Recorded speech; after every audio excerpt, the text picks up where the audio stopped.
കേരള രാഷ്ട്രീയത്തിൽ വൻ ചലനങ്ങൾ ഉണ്ടാക്കി ജോസ് കെ മാണിയുടെ നേതൃത്വത്തിലുള്ള കേരള കോൺഗ്രസ് എം വീണ്ടും UDFിൽ. കത്തോലിക്ക സഭയുടെ ശക്തമായ ഇടപെടലും മുസ്ലിം ലീഗിൻ്റെ വിട്ടുവീഴ്ച മനോഭാവവുമാണ് ഈ നീക്കത്തിന് പിന്നിൽ.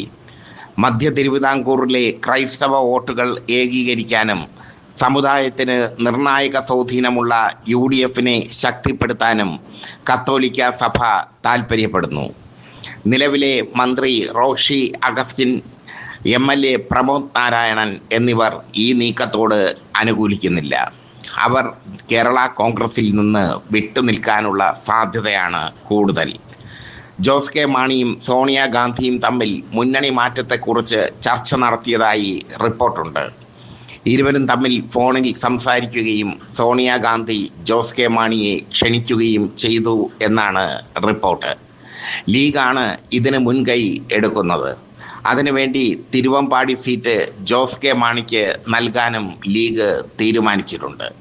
ചുരുക്കത്തിൽ ജോസ് കെ മാണി തനി സ്വഭാവം കാണിച്ചിരിക്കുന്നു. UDFിലേക്ക് ജോസ് കെ മാണി ചേക്കേറുന്നത് തെരഞ്ഞെടുപ്പ് അടുത്ത സമയത്ത് ഇടതുപക്ഷത്തിന് വലിയ തിരിച്ചടിയായി മാറും.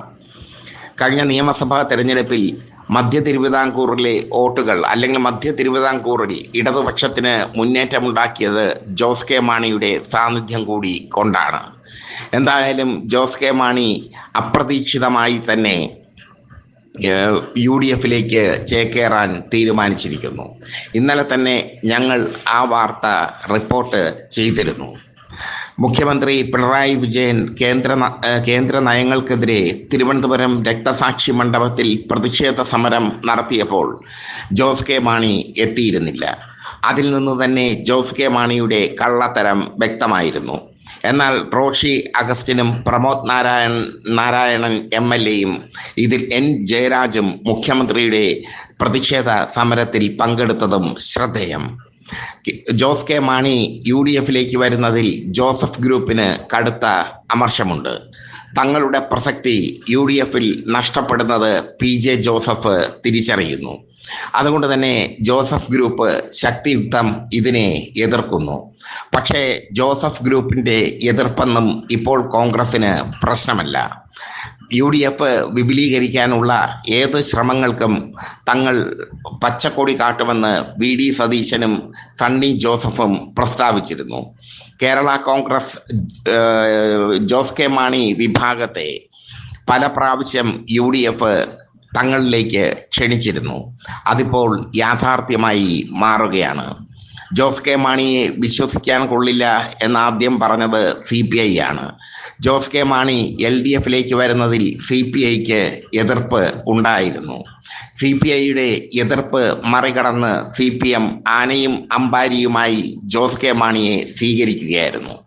ജോസ് കെ മാണിക്ക് തദ്ദേശ സ്വയംഭരണ തെരഞ്ഞെടുപ്പിലും കൂടുതൽ സീറ്റുകൾ നൽകാനും അവരെ പിണക്കാതിരിക്കാനും CPM ശ്രദ്ധിച്ചു. ജോസ് കെ മാണി വിഭാഗത്തോട് വിട്ടുവീഴ്ച മനോഭാവമാണ് CPM സ്വീകരിച്ചത്. ഇതിലെല്ലാം CPIക്ക് എതിർപ്പുണ്ടായിരുന്നു. എന്നാൽ CPIയുടെ എതിർപ്പ് CPM വകവയ്ക്കാതെ ജോസ് കെ മാണിക്ക്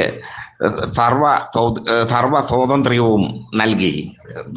തദ്ദേശ സ്വയംഭരണ തെരഞ്ഞെടുപ്പിൽ UDFിൽ നിന്നതിനേക്കാൾ കൂടുതൽ സീറ്റാണ് LDF ജോസ് കെ മാണി വിഭാഗത്തിന് നൽകിയത്.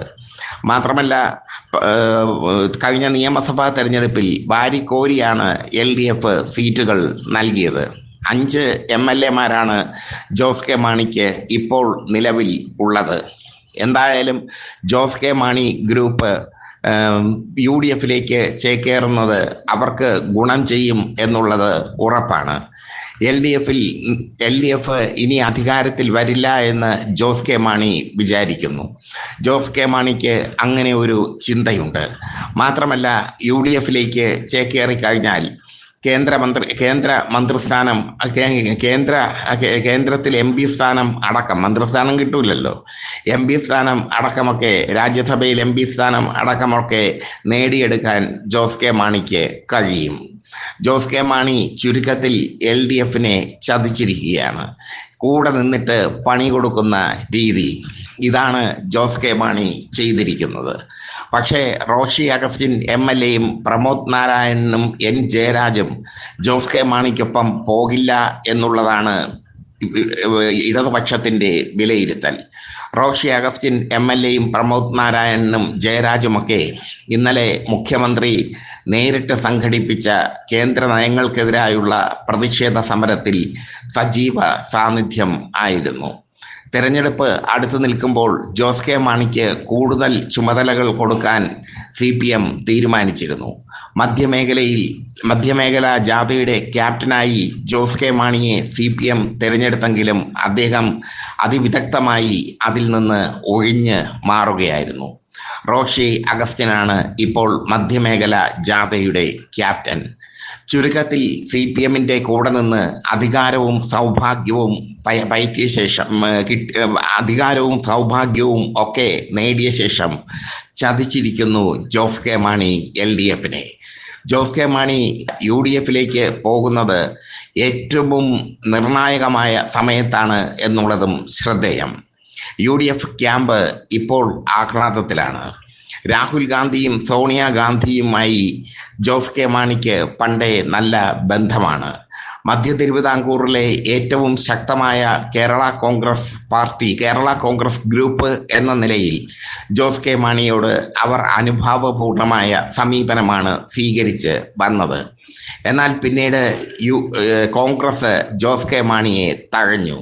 ജോസ് കെ മാണി പോയാലും തങ്ങൾക്കൊരു കുഴപ്പവുമില്ലെന്ന് അന്നത്തെ KPCC നേതാക്കൾ രമേശ് ചെന്നിത്തല അടക്കമുള്ളവർ പറഞ്ഞു. ജോസ് കെ മാണിക്ക് ഒരു വിലയും നൽകാതെ ജോസഫിനെ എടുത്തുകൊണ്ട് നടന്നു UDF. ഈ സാഹചര്യത്തിലാണ് LDFിലേക്ക് ജോസ് കെ മാണിയും ടീമും ചേക്കേറുന്നത്. CPI അന്നേ പറഞ്ഞിരുന്നു ഇത് അപകടമാണെന്ന്. പക്ഷേ CPM കേട്ടില്ല. ജോസ് കെ മാണിയെ കൂടെ കൂട്ടി CPM. അതിൻ്റെ അപകടമാണ് നിർണായകമായ ഘട്ടത്തിൽ CPM അനുഭവിച്ച് അറിയുന്നത്. ജോസ് കെ മാണി UDFിലേക്ക് എന്ന സൂചന ശക്തമാകുമ്പോൾ ജോസ് കെ മാണിയുടെ കേരള കോൺഗ്രസ് എമ്മിനെ പിളർത്താനുള്ള നീക്കങ്ങൾ CPM ആരംഭിച്ചിരിക്കുന്നു. കത്തോലിക്ക സഭ ജോസ് കെ മാണിയോട് എക്കാലവും കത്തോലിക്ക സഭയോട് ജോസ് കെ മാണി എപ്പോഴും വിധേയത്വം പുലർത്തുന്ന നേതാവാണ്. കത്തോലിക്ക സഭയും ജോസ് കെ മാണിയും തമ്മിൽ അഭേദ്യമായ ബന്ധമുണ്ട്. കേരള കോൺഗ്രസ് മാണി ഗ്രൂപ്പിന്റെ നിലനിൽപ്പ് തന്നെ കത്തോലിക്ക സഭയുടെ പിന്തുണ കൊണ്ടാണ്.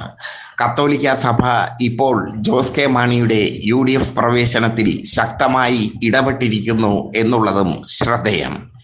എന്തായാലും മധ്യ തിരുവിതാംകൂറിലെ ക്രൈസ്തവ വോട്ടുകൾ ഏകീകരിക്കാൻ കത്തോലിക്ക സഭ നടത്തുന്ന ശ്രമങ്ങളിൽ ജോസ് കെ മാണി വീണിരിക്കുന്നു. ജോസ് കെ മാണിക്ക് അധികാരം അയാളുടെ വീക്ക്നെസ്സാണ്. അധികാരമില്ലാതെ കേരള കോൺഗ്രസ് എം എന്ന പാർട്ടി ഇല്ല.